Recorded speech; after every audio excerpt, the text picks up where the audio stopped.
मिनश्शैतानिर्रजीम बिस्मिल्लाहिर्रहमानिर्रहीम। अल्लाहुम्मा सल्लि अला सय्यदना मौलाना मुहम्मदिन व अला आलिहि व सहबिहि व बारिक वसल्लम। तमाम तारीफ़ें रब्बुल इज़्ज़त की हैं जो तमाम जहानों को पालने वाला है।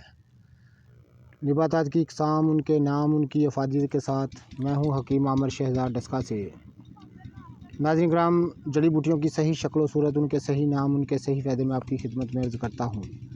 जितने भी मेरे दोस्त अहबाब चैनल पर नए हैं वो चैनल को सब्सक्राइब ज़रूर किया करें। नाज़रीन किराम, ये सही समंदर सोख की शक्ल व सूरत में आपको दिखा रहा हूँ। जड़ी बूटियों की सही शक्ल व सूरत, उनके नाम, उनके फ़ायदे में आपकी खिदमत में अर्ज़ करता हूँ। तो नाज़रीन किराम, ये आप अपने मोबाइल की स्क्रीन पर देख रहे हैं, ये सही शक्ल व सूरत में समंदर सोख की आपको दिखा रहा हूँ। इसके फ़ायदे पहले भी मैं आपकी खिदमत में अर्ज़ कर चुका हूँ।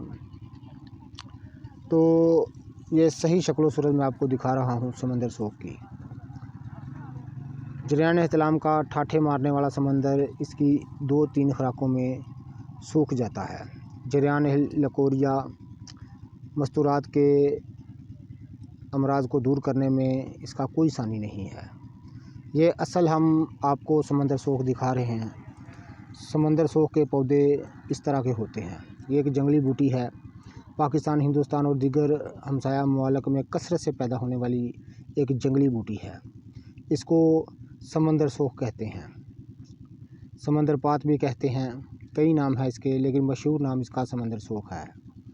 तो जितने भी मेरे दोस्त अहबाब चैनल पर नए हैं वो चैनल को सब्सक्राइब ज़रूर किया करें